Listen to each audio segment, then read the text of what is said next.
Manchester's indie rock and roll station, XS Manchester. The XS Manchester Long Player, an iconic album in full with Jim Salverson. XS Manchester. You're right, I am Jim Salverson, but I guess the voice just told you that, and this is the XS Long Player. Well, I guess the voice just told you that as well. Anyway, this is a deep dive into a classic album, an interview with one of the people who made that classic album. And today it is the 2007 debut #1 Mercury Music Prize nominated album from The View, Hats Off To The Buskers. And I'm talking to frontman Kyle Falconer. I'd forgotten exactly how big this album was when it was released, and I've forgotten exactly how good it was as well. If you haven't listened to this album in a while, go back and listen to it, particularly as Kyle talks about some very specific moments and specific tracks off the album. He also talks about what it was like working with Oasis producer Owen Morris, or as he calls him, Crazy Owen Morris, which resulted in some brilliant stories but may not have helped The View's reputation as party animals. Anyway, I will let Kyle tell the story of that and the rest of the album as we go deep on The View. Hats Off To The Buskers. How you doing, mate? You okay? I'm great, man. How are you? You okay? Yeah, I'm very good. First off, thank you for taking some time to talk to me about your debut album, because I was looking back at some of the interviews you did around the time of the 10th anniversary of this album, so that would have been 2017, and I sensed that sometimes those interviews were done maybe a little reluctantly. Is that the case? And if so, why? Is it just the case that with you, as is the situation with many musicians, is you kind of like looking forward at what's next rather than looking back at what you've done previously? I don't know, but I think when at that point in the band, but that was just before we kind of took a break. But I always remember just going at that time, we're like, oh, press, like hate doing press, and I think also they're always talking about we're same genes and everyone, because there's the genes guy, you know what I mean? It's like I had more songs, but it's like you kind of, unless it's someone that's a proper fan, like that's what they know me for, and it's kind of taken me a few years to understand that's the game. So now I'm like, give me to the labels or whoever, I'm like, give me as much press as you can, I won't complain about it. But back then it was always like between the band, it was like, why am I doing all the press? And it was like, because I done this bit of press and I done that. So now it's just like kind of growing up a bit. Even then 2017 it was quite a while ago, so even then that I think we're always hungover, man, you know what I mean? We're just like, oh god, can't be bothered with this. But there is that kind of snarkiness in you as well, where you're like, you kind of think, just I've been asked these questions a million times, could you not come up with something new? You know what I mean? Like, but that's kind of what you like when you're younger, and that's part of being in a band, I suppose. Part of growing up is thinking you shouldn't be. You should just treat every interview the same and just be on your best behaviour at all times. But back then it was like, know how to act the way you wanted, and you got away with it. I'll do my best to try and ask you something at least once that you've not been asked before on today's little chat then. I mean, we will talk a little bit more broadly about the album in a bit, but you've mentioned Same Genes, and it is on this album, and I feel like we should bring it up at some point, so let's get it out of the way now. How do you feel about that song? Because as you say, it is the tune off this album, off your debut, that you've become known for as a band, and quite often people who don't know the band and know the body of work and don't appreciate this album for what it is focus on that song, and it almost becomes a bit of a meme, for want of a better word. So what's your relationship like with that record now?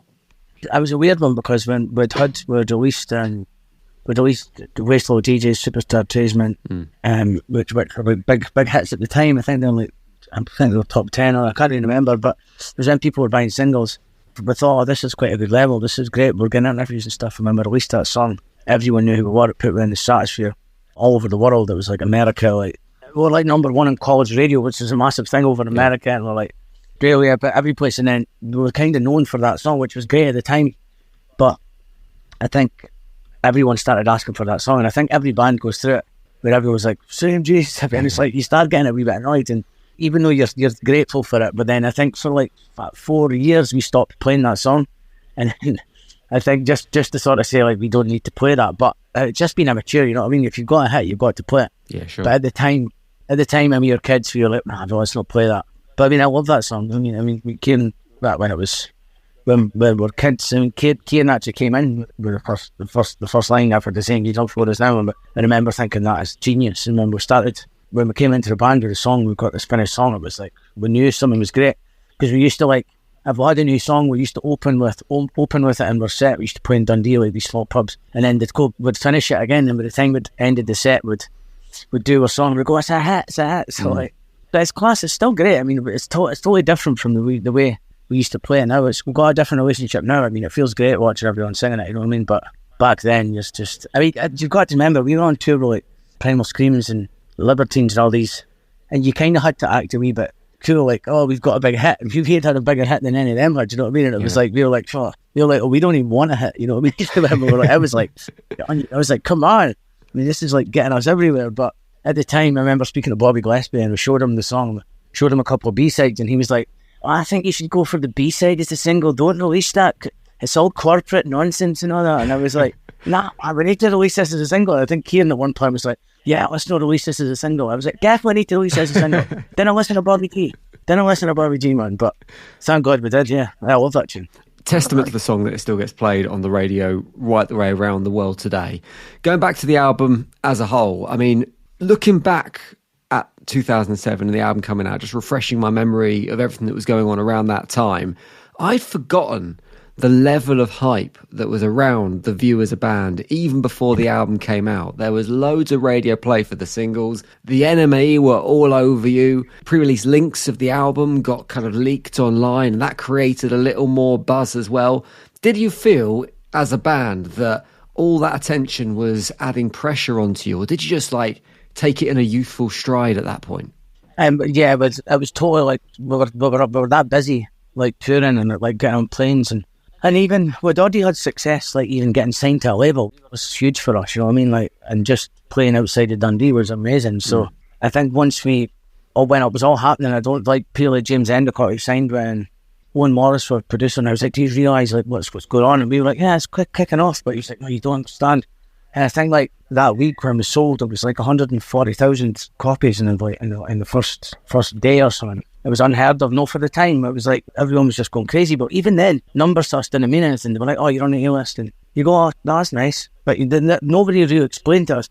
I mean, I think that even now I'm just starting to understand what publishing means, you know what I mean? I'm starting to like care about my tax, and I've got a wee bit older and I'm like, oh, I need to start getting my head out of the sand. But back then we didn't, not being arrogant, but just never knew what was going on. So I suppose we were kind of shadowed away from that. When it's your debut album and you're getting all that success, do you just assume that's the way it is? You don't really appreciate that there's anything different that could happen because it's happening to you and it's the first time it's happened. So that's life. Yeah, basically. Because I think it was different because we were on a major label and that for them first the albums, and I would just go up to the offices and just hang about and just like sort of drink beers in the office. And I think if you had to do that now, like, they'd be like, what are you doing? I think it was obviously because we were successful and they were like letting me and I was going out with one of the girls in the office, and I was just like kind of going, kicking them back and just like wandering about. But I think if you had to go and do that now, you'd be like, who do you think you are? You know what I mean? So, but I think then we just kind of got away with one. We had like a nanny that would just, if we got in trouble, she'd just go and call the police. She'd be like, oh, it's okay, I'm their we'd just mind our nanny women, and we'd like just drive. No, just like drivers. I never knew I got on a tube when I was a kid. You know what I mean? Now I'm like, you know, tube boy. Like, I want to go back in the day where I had a lift every place and I had my own driver. It's like I never appreciated being on a major label. Like at that time, even major labels now won't fork out what they were forking out back then, because it's like the record sales are not in it. So that's different. You know what I mean? If you're selling that many records, you could do whatever you want. I mean, an illustration of how meteoric it was for you, I read that until you went on this 58-date tour around the release of the album, before that point, you'd never played outside Glasgow. Is that true? Yeah, but the furthest we'd been was Glasgow, yeah. I'd been to England, but I never played. But wow. Yeah, it was crazy, man. We just started discovering. But then it was like every 5 months after that, we were like playing the same venues. And it was like, no, just go around in circles. So we used to call it the toilet tour. Every album, you had to go and do the toilet tour first to create a buzz. And then we'd get onto the bigger venues, but it was always like, back to the old haunt. There's some venues like just no showers and just sleep on the toilet floor from just like a couple of rolls of toilet roll to pad your face from the night before, man. Did you have any trepidations about how the album would translate outside of Scotland? Because obviously you grew up in Dundee, and when I listened to the album, it sounds like an album that was based on the people, places, experience of you and the band growing up. So was there any kind of doubt as to how that would translate at any point? I don't know, because I think it kind of helped, because even now when I hear, I mean, my daughter comes up to me and goes like, I picked the same jeans on for 4 days now, and does this mad accent, and I'm like, I'm going to sing like that? And then my missus is like, you do, you're Scottish, but I didn't think I was singing Scottish. But I think that was part of the thing where people people liked it because they were like, oh, that's that Scottish guy. But it's so weird because that's me trying to not sing Scottish, you know what I mean? I'm trying to kind of Americanise it or something a wee bit, but that was just the way it came out. I thought that was more of a thing. I think if we were singing them songs and we'd been from England and we'd not talked about where we're from, it probably wouldn't have.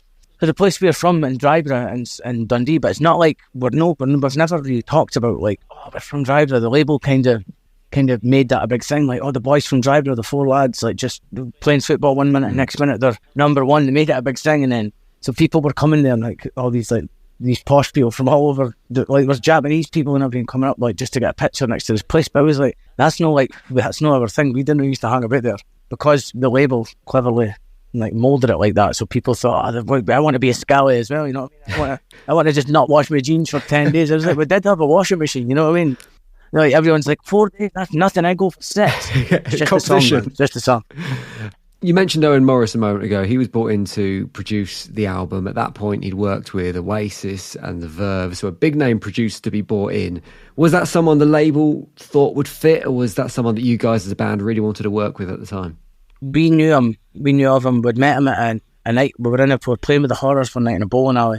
And he came up and they were like, oh my God, have you met Crazy Owen Morris yet? And he came up and he was just the most outlandish man you ever met. And then I was like, oh, the guy done definitely maybe. And, I mean, he mixed definitely maybe. He never actually recorded it. So I was like, but I done what's the story of being now? And I was like, we were in awe of him. So I think the label were kind of like, oh, this is going to fit perfect. And it was carnage. But I think at that time we were so rehearsed up and we'd be playing pretty much every day at that time. We were a unit as a band. So we basically just went in and recorded it live and then just overdubbed a couple of vocals. There was no harmonies on that first record, so it was pretty easy. So it was basically our introduction to proper like staying up for. I mean, we did used to obviously party before that, but that was once we got to Owen Morris territory. It was like, because obviously we knew he was partying, he was doing this with Oasis, so we wanted to like make sure that we were just as party animals as them. So then it was like become like a thing after that. But I mean, you got the sound of it, and then. The second album, the label were kind of like, oh, just do what you want on this one, basically. Have as much time in the studio as you want. So I think we never started recording until like a month down the line in the studio. We're just sitting about, just being nuggets and writing songs, but very slowly, and just spending all the time in the pub because the label like couldn't really say anything because you've had a number 1 album. So then I think it was like the most expensive record that year. Wow! In the whole of Europe, I'm sure. But we were sitting there going, oh, it's the creative process. And it's like, it's no creative process. It's just like being an absolute fud. I was going to say, because like Owen Morris has a bit of a reputation for being a big character. You guys built a reputation around that time for enjoying a bit of the hedonistic side of rock and roll. So did that result in just chaos in the studios? And actually, did that kind of help the recording process? Because it's a record with a vibe. And I guess part of creating that vibe or recreating that vibe in the recorded format has to be the atmosphere within the studio when you're making it. Well, I feel like the first 2 albums with Owen, they were the ones where I was feeling this thing, and I was like, but we were already rehearsed up, so we were able to get like smashed and just stay up all night because we're just going and do a rehearsal. But they were the only 2 records that were kind of like that. The other ones that were done were with youth and were quite sober, and I mean, there was stuff going on, but the one we done with Albert was quite crazy, but the first 2 on were just mad. It was just crazy time. I've got really fun memories of all that, what I can remember. But it was just great time. These studios where Oasis had recorded and everything. We were just like we just felt the spirit of the place, and it was just amazing. Every year it was always like trying to get to a certain place in this big barn where you could record like vocals from like making holes in the roof so we can get the light in at certain points. And he's like, "What you're recording the light? What do you mean?" He's like, "Grand." It was that kind of vibe. So. Yeah, we were recording like cow noises and stuff at one point, and there was just stuff that happened on that thing. It was like, it was mind blowing. It was just funny, I think, because if I was able to go back in time, everyone goes, I wouldn't change a thing, but I probably would. I would go back and just get the job done and save myself a couple million quid. It did cause you some problems though, didn't it, in terms of, I mean, it sounds like the atmosphere was great and you enjoyed recording the record, but I believe you got kicked out of the first studio you recorded in and had to kind of move the rest of the production to somewhere else. Yeah, on the first album, we got kicked out because we took the Land Rover for a spin at night, one night on the valley, and we were seeing who could like do this biggest slides on it, and it rolled. I mean, there was like 10 rolls in this big Land Rover, so we had to buy the Land Rover, and then all the people that owned the place came with pitchforks and stuff, and we're like, we need to leave the property. So the light got up and was like, who stole think somebody stole the headrest off the taxi driver. I was like, well, surely he must have noticed, it wasn't us. But we were kind of getting the blame for everything in that town at that time. So it was like we were like, they were like, just leave, so we left. But we got it finished. Yeah, it was good, man. I mean, we were only kids, man. We were only 18, 19 or something. So it was, I'm not saying kids go and do that, but that's what kids do. Yeah, completely. It wasn't just studios you burnt through at that time as a band. You kind of got through a fair few managers as well. Looking back at that period, do you feel that the changing of managers, the not having maybe a senior figure to look up to, someone to guide you through the early stages, do you feel that was detrimental to you as a band? Yeah, probably. Thing is, we probably wouldn't have listened to any. We had one manager we really liked, and then he kind of he kind of had enough of it, just enough of the nonsense. And that was when we were up for Mercury's, and everything was going great, and we're getting our biggest record deals, and he's keeping him in check. And he's still to this day. He helped me run the studio over in Spain. Okay. And he's I'm glad about him because he keeps me in check. So it's good to have a sort of semi-father figure back in my life. But then he was like, I'm handing it over to these other guys, and they were doing like the Coral and the Zootons and loads of people, and we were like, they've got too many acts and all this, and we were like, we felt a bit underappreciated, like, because there was too many. We were like a small fish in a big pond, whatever. And then once he left, it kind of went downhill, and then we just got like a new manager every 6 months, and it was just like, and everything just. Well, it was going on. The thing is, we were constantly touring. There was never like a moment when we weren't touring. So new managers just said, oh, that's what they're good at, so just put them back on the road. And we were like, it's no good for your health, touring. I mean, obviously none of us had kids at the time. Well, Mo, our drummer, did, but I mean, there was so much more that we could have been doing rather than just touring the same songs over and over, like, and playing the same venues. I mean, I think not having management where, because you change them all the time, I think like then they've not got the long game plan. So because they've seen a bit of success, then I would always advise to try and find a good manager and make sure you've got a long game rather than just fill in their bits for the minute, because managers just want their 20% of what's happening at that moment in time. So they obviously they're going to say go and tour. It's all good, man. It's all good.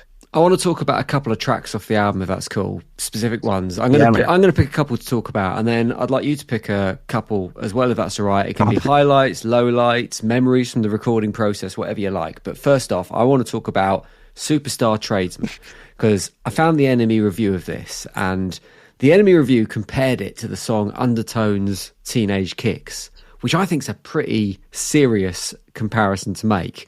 Was it hard not to get carried away when you've got the music press comparing you and your work to songs and bands like that?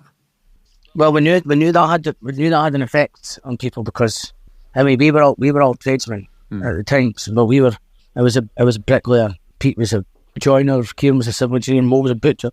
So when we were singing that song, and when it was written, it was like it was come from the heart.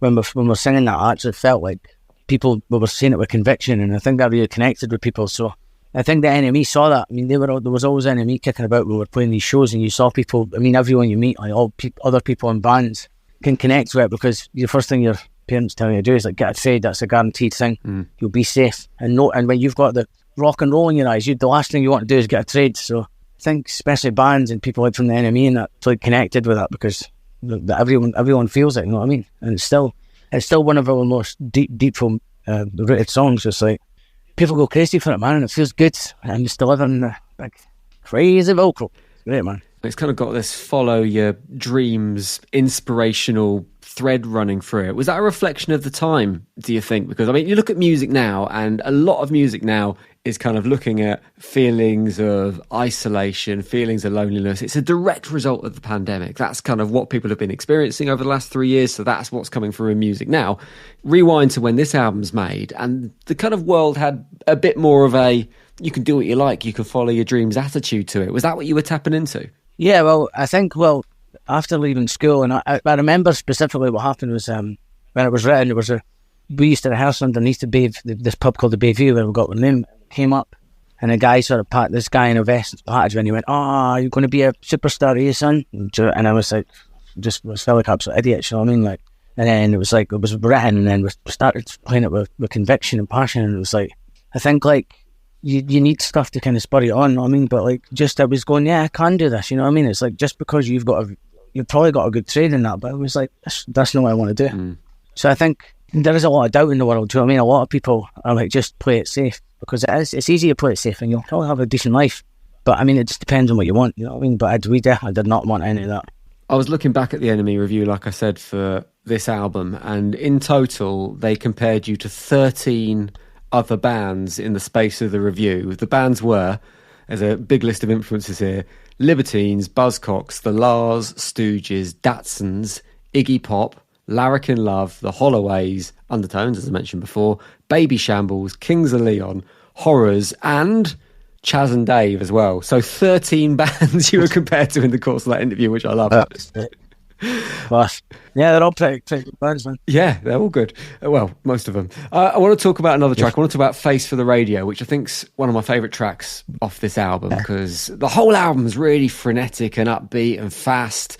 You get through 14 tracks in around 40 minutes, and then there's this lovely little stripped back tune, which is almost a love song if it wasn't for the lyrical content. Did you feel like the album needed like a change of pace, a gear change in the middle, and to reflect a different side of the band? Well, I'd recorded that song in the Teapot Studios when we'd done an EP, and we tried to re-record it with Owen Morris, but he was trying to like put like bass on it and all this stuff, and then eventually like James Endicott, who was running the label at the time, he was like, why don't we just use the original recording? I was like, well, it sounds different. But I think once we put it on, it really helped. I always thought like if we had released that song sooner as well, it would have been sort of more of a radio song. It would have been more on the radio, but I think the fire had burnt out. I think it was our 6th or 7th single off that album, Beesville releasing it.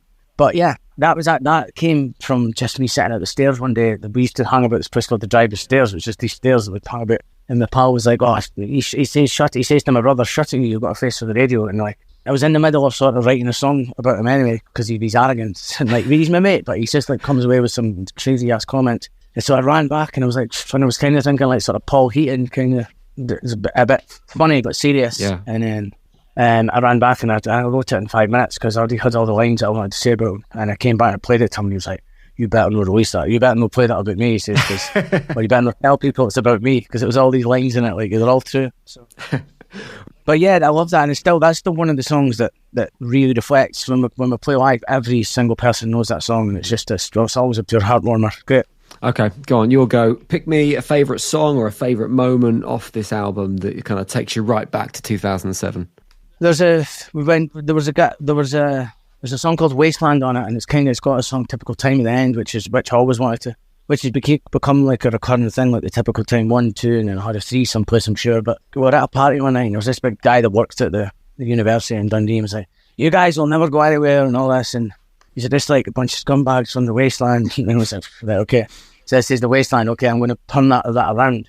And I sort of went back and wrote the song, and he was called Rick, so it was like, it was this guy, and I remember saying to him, he put a bet on. He says, I'll pay you $5,000 if you even chart the album. And I think he paid my man. He had to pay my manager $5,000 because my manager was there. He knew he had money. So he went back and got that cash. But I remember writing that song, like thinking, well, I'm from the Wasteland, but you know what I mean? We celebrated, and it's worked it. Being from there, it wasn't like a derogatory thing. It wasn't a bad thing. People actually thought it was cool to come from where we were, and it was. I felt quite proud of being from there, like. And at the time, you know, I still am, but I mean, at the time, I really felt like you can't say this about us. And he was just like, no, he's those scumbags. Yeah, that was pretty cool. And then to start playing that around the world, and as every time I do it, I'm just imagining just sitting at them stairs, just going, down, down, down, just for all my wee pals. And it's pretty cool to see that going around the world. Yeah, proper 2 fingers up as well, I guess. That moment kind of going, yeah, man, totally. Look what we've become. Awesome. Kyle, thank you for talking to me about Hats Off to the Buskers. It's a brilliant album, and about album that until very recently, kind of for a long time, was the most recent Scottish debut #1 album. It was robbed of that title by the Snuts and their debut album last year, I think it was. I'm sure you're not bothered that you lost that title at all. It just happens at some point, doesn't it? But well, we never lost it because we're still the first. Oh, was it the first ever Scottish debut #1 album? Yeah, first ever Scottish debut, yeah. I did not know that. That's incredible. I mean, being the most recent and the first, I mean, it's testament to exactly how big that album was and how brightly you shone or burned as a band at the time. It's good to hear it kind of still feels like it's in, or you've recovered your love for it, which is really nice to hear as well. What's next for the View? Because I know you're back touring recently as well. You've had some solo projects as well. Last solo album came out 2021. So is there a chance that the View will make new music again? Yeah, we just finished an album. It's coming out on the 18th of August. It's called Exorcism of Youth. Well, we look forward to hearing that. But Kyle, thanks so much for your time on the XS Long Player. Cheers, man. Spawn. The XS Manchester Long Player, an iconic album in full with Jim Salverson. XS Manchester.